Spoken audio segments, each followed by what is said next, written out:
विश्व के सबसे बड़े लोकतंत्र भारत में चुनावी बिगुल बज चुका है। हम मौजूद हैं उत्तर प्रदेश के जनपद शामली के गांव हिंड में, जहां पर हम बात करेंगे ग्राम पंचायत पद के भावी प्रत्याशी सनमवर जी से। गांव की प्रमुख समस्याओं को लेकर, भ्रष्टाचार, महिला आरक्षण, देश के ज्वलंत मुद्दे और शहीदों को मिल रहे सम्मान को लेकर आइए बात करते हैं। सर, स्वागत है आपका हमारे न्यूज़ नेटवर्क में। शुक्रिया, थैंक यू जी सर, सबसे पहले मैं बात करूं आपसे गांव की प्रमुख समस्याओं को लेकर। वे समस्याएं जिनको आप ग्राम प्रधान बनने के बाद हल कराना चाहते हैं प्राथमिकता पर लेकर, उनके बारे में थोड़ा बताइए आप। सबसे पहले तो शिक्षा और स्वास्थ्य और सफाई, क्योंकि जब ये चीज़ें गांव में होंगी तो सभी चीज़ें आसान हो जाएंगी। शिक्षा के बारे में क्या? शिक्षा के बारे में यही है कि कम से कम ये मेरी आइडियोलॉजी है कि मैं भी, अगर कोई भी आदमी हो मेरे से अलग भी, अगर कोई ग्राम पंचायत पद हिंड पर चुनाव जीत कर आता है तो सबसे पहले वो लड़की के लिए यहाँ इंटर कॉलेज बनाए। और जो अस्पताल है हमारा 2 बार उसका टूटने के बाद बन भी चुका है, उसमें आज तक डॉक्टर नहीं बैठा, उसमें डॉक्टर बैठना चाहिए। चाहे टंकी का काम हो और चाहे सफाई का काम हो, पहली प्राथमिकता शिक्षा, स्वास्थ्य और सफाई। शिक्षा, स्वास्थ्य और सफाई, जी, तीनों चीज़ों को आप लेकर काम कर रहे हैं। इससे अलग कोई बड़ी समस्या आपको दिखाई देती है? चिकित्सा व्यवस्था की बात आपसे मैं करूँ, या फिर इससे अलग खेल के मैदान की आपसे बात करूँ, पुस्तकालय की बात आपसे करूँ, ये बड़े मुद्दे होते हैं। आपका क्या मानना है कि इस प्रकार की कोई समस्या आपके गाँव में है, नहीं है? अभी मेरे गांव पंचायत की मेरे इतनी ज़मीन का यहाँ मैं आवंटन नहीं कर सकता जिस पे खेल मैदान बनाया जा सके, क्योंकि मेरा जो जूनियर हाई स्कूल है उसके पीछे 5 बीघा ज़मीन है। अगर वहाँ इंटर कॉलेज लड़कियों के लिए बनता है, सबसे खुशी की बात तो ये है। शिक्षा अगर होगी, इल्म हो, तो कि शिक्षा एक अक्षेत्र फल होता है, अक्षेत्र होता है। जिसके पास शिक्षा होगी उसका सोचने का दायरा इतना ही बड़ा होगा। पहली प्राथमिकता मेरी शिक्षा है। उसके बाद मेरे यहाँ रेशम प्लान की 12 बीघा ज़मीन है, लेकिन वो श्रम विभाग की ज़मीन है, तो मुझे कोई राइट नहीं से मैं आवंटन कर लूँ। तो मेरी कोशिश ये है कि जो मेरे अधिकार में कार्य आएंगे मैं उन्हें पूर्ण रूप से करूँगा। संबंधित अधिकारी यदि निजी हस्तक्षेप करके उसको आप आवंटित करा दें तो आपके क्या क्या मुद्दे रहेंगे?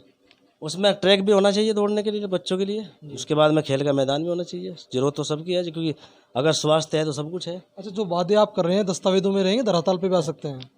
पहली बात तो यह है कि मेरी आइडियोलॉजी बचपन से ऐसी रही नहीं है। 1996 से 1996 से मैं सक्रिय हूँ उस काम में, और मैंने लोगों के लिए भी काम किया है, गांव के लिए भी काम किया है। चाहे वो किसी भी, हमने आदमी की बिरादरी जात देख के काम नहीं करा, हमने दूसरों के लिए ही काम किया है। और अगर हम यहाँ इस गांव में हमें लोग खिदमत करने का मौका देते हैं और हम गांव में आए तो हमें यहाँ पर एक प्रधान नहीं बनना है, हमें एक नेता बनना है, लोगों का नेतृत्व करने वाला आदमी बनना है। खिदमत यदि आपको करने का मौका आपके जो गांव के लोग देते हैं तो उनकी जो विश्वास है उस पर आप पूर्ण रूप से खरे उतर पाएंगे?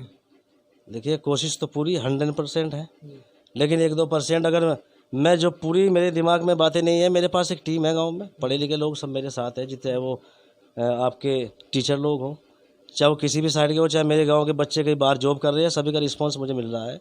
और एक समूह बनाएंगे गांव में, सब लोगों को साथ लेकर। एक विचार के साथ काम नहीं करना, विचारधारा के साथ काम करना है। अच्छा, ऐसा तो नहीं होना कि भाई ढाक के 3 पात लास्ट में वही निकल के आवे कि मौका दिया आपको ग्रामीणों ने, कथनी और करनी में फिर आपके अंदर दिखाई दे गया, नेता बनने के बाद तो सब कुछ भूल गया व्यक्ति, ऐसा तो दिखाई नहीं देने का? फिर अभी तक तो दिमाग में कोई ऐसी, मेरी बात तो, पहली बात तो सोचते ही नहीं हम ये बात को। मैंने कहा था प्रत्यक्ष को प्रमाण की जरूरत नहीं है। मेरे साथ जितने लोग मुझे वोट दें, मैं प्रधान बनूं ना बनूं, वो मेरी जिम्मेदारी है। जितने लोग मेरे पे विश्वास जताएंगे उन लोगों को साथ लेकर फिर भी मुझे गांव का काम करना है। ये नहीं कि मैं प्रधान बनूं तभी मुझे काम करना है, ये तो हमारा कर्तव्य होता है अपने गांव। आपका अधिकार बढ़ सकते हैं उससे? हाँ, अधिकार मेरे बढ़ेंगे। उसके लिए मैं गांव में जितनी भी चीज़ें ला सकता हूँ बाहर से, मैं कभी भी किसी पार्टी से अगर कोई जी। आप क्या समझते हैं कि वर्तमान में जो कार्य होने चाहिए थे क्या गांव में हो चुके हैं या नहीं हो पा रहे? किस कारण नहीं हो पा रहे? क्या भ्रष्टाचार आज आपके गांव में चरम पर है?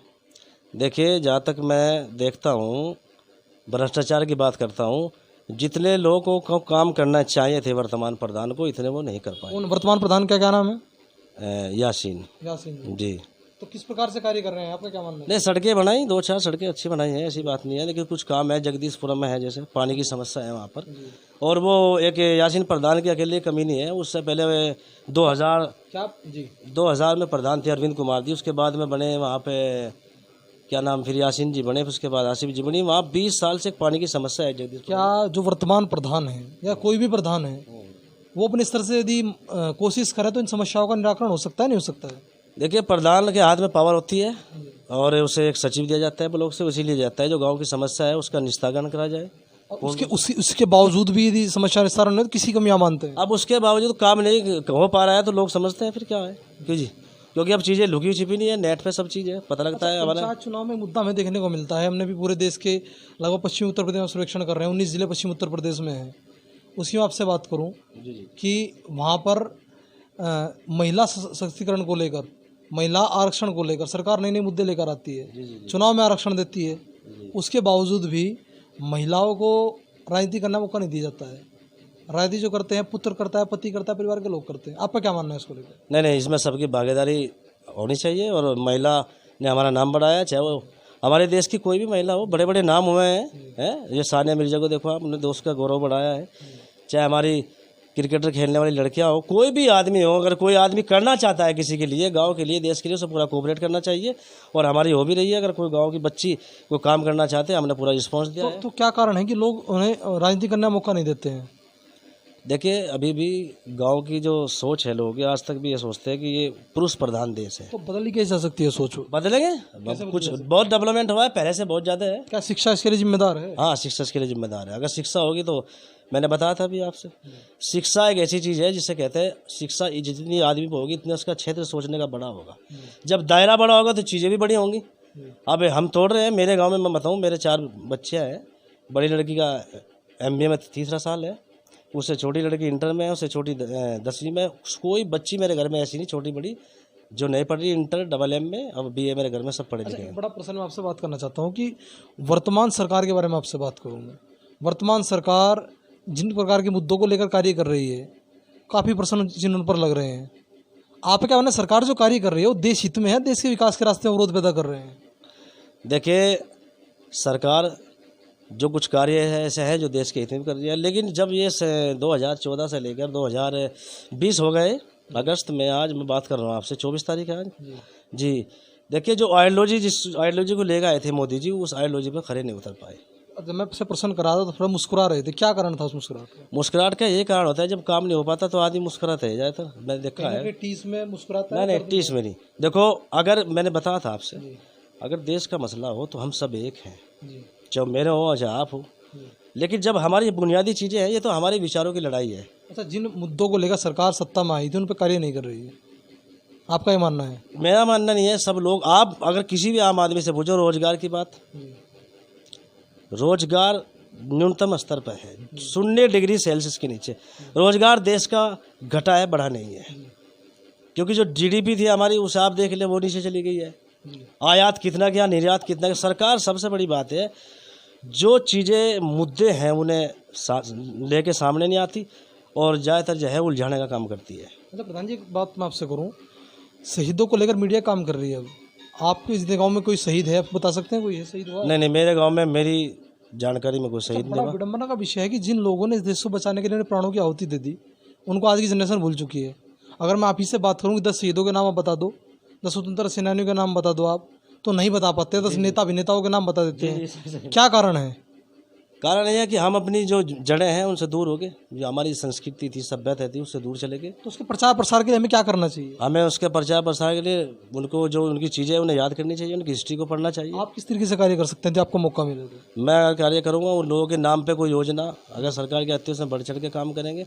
और रही नाम गिनाने की बात, तो काफ़ी नाम भी याद है। वीर अब्दुल हमीद साहब है, भगत सिंह जी हैं, सुभाष चंद्र बोस है, चंद्रशेखर आज़ाद हैं, अशफाक उल्लाह खां हैं जी। बहुत तमाम नाम है ऐसे जो इन्होंने देश के लिए अपने सेनानी जो बताया 1857 क्रांति के, कुछ नाम याद है आपको? बस मंगल पांडे ही ज़्यादातर लोगों के नाम याद है, इतने मैं बता सकता हूँ आपको। हाँ। अच्छा, मीडिया कार्यक्रम चला रही है शहीदों के प्रचार प्रसार के लिए, उसमें आपकी भी श्रद्धांजलि हम चाहते हैं, क्या आपका उसमें सहयोग रहेगा? हाँ, बिल्कुल रहेगा सहयोग, क्यों नहीं रहेगा। क्योंकि जो उन्होंने देश के लिए किया है, वो आज जो उन्होंने क्रांति लाए है, आज हम स्वतंत्र तरीके से बैठकर आपसे बात कर रहे हैं, और जो खुला माहौल है उन्हीं की तो देन है। अच्छा, एक बड़ी प्रश्न आपसे करूं कि मीडिया के द्वारा अपने ग्रामीणों का संदेश देना चाहते हैं, ग्रामीण इतने प्रत्याशी होने के बावजूद भी आप ही को वोट क्यों दें? जी, क्या आप क्या समझते हैं, अपनी जीत का संभावित आधार क्या समझते हैं? सबसे पहले तो मैंने, जब लोगों से मैं कैंपेन करता हूँ, मैं ज़्यादा भीड़ लेकिन चलता, अकेले जाता हूँ, 1-2 आदमी मेरे साथ रहते हैं। सबसे पहले मैंने 19 दिसंबर 2019 में यह पोस्टर बनाया था, अपना शराब नहीं विकास देंगे, जन जन को सम्मान देंगे, नफरत के बदले प्यार देंगे। पूरे गांव में मैंने फेसबुक पे डाल दिया था, जितने लड़के व्हाट्सएप से मेरे जुड़े हैं, मैंने व्हाट्सएप कर दिया, मैं शराब नहीं दूंगा। न मेरे पास कोई ऐसी चीज़ है, ना मेरे पास पैसा है देने के लिए, न ही मैं शराब दूंगा, और न ही मैं कोई वोट को खरीदने की कोशिश करूँगा। सीधा वोट मांग रहा हूँ गांव के लिए, गांव के विकास के लिए, अन्यथा अपने लिए कुछ नहीं है। बस ये मेरी आइडियोलॉजी है। जितने लोग आएंगे मेरे पास जनरल आएंगे। मैं अपना मानना सब लोगों का रिस्पॉन्स भी दिया है और मैं मानता हूँ जिला शामली के अंदर, और बड़े दावे के साथ कह रहा हूँ मैं कि आज तक जिला शामली में एक भी प्रत्याशी ने ऐसा पोस्टर जारी नहीं किया है। मैं डंके की चोट पर कह सकता हूँ कि मैं शराब का वितरण नहीं करूँगा, क्योंकि इतनी बड़ी छाती चाहिए ऐसा कहने के लिए, क्योंकि लोगों की करनी और कथनी में आपने पता ना फ़र्क होता है। लेकिन जो मेरी करनी है वो कथनी है। मैं अपने चुनाव में शराब का आवंटन नहीं करूँगा, पैसा किसी को नहीं दूंगा, केवल विकासवादी राजनीति केवल विकास पे राजनीति करूँगा। किसी के यहाँ मिठाई का डब्बा 500 रुपये इस तरह किसी को प्रबोलन नहीं दिया जाएगा। मैं वोट अपने नहीं मांग रहा, मैं पूरी ग्राम पंचायत हिंड देवीपुरा जगदीशपुरा के लिए वोट मांग रहा हूँ, यहाँ के लोगों के विकास के लिए वोट। अगर किसी व्यक्ति को आर्थिक सहायता की आवश्यकता हो तो आर्थिक सहायता जितनी मेरे अधिकार में है मैं उसमें कोशिश करूँगा। उसके बाद में मेरी अपनी टीम है, यूनिट है, मेरी अनावश्यक आप खर्च नहीं करेंगे। अनावश्यक खर्च क्यों किया जाए? जिस चीज़ को जो धनराशि एक ग्राम प्रधान को दी जाती है गांव के खर्च करने के लिए, वो धनराशि वहीं खर्च करनी चाहिए भी। और काम करना है अपनी, अगर कोई इनकम एक्स्ट्रा इनकम है वहाँ से खर्च कीजिए। तो प्रधान जी हमसे बात करने के लिए बहुत बहुत धन्यवाद। अभी हम बात कर रहे थे उत्तर प्रदेश के जनपद शामली के गाँव हिंड के जो प्रधान पद के भावी प्रत्याशी हैं सनवर जी से। शामली से कैमरा पर्सन अनिल के साथ प्रताप की रिपोर्ट, सच का डर न्यूज़ नेटवर्क शामली।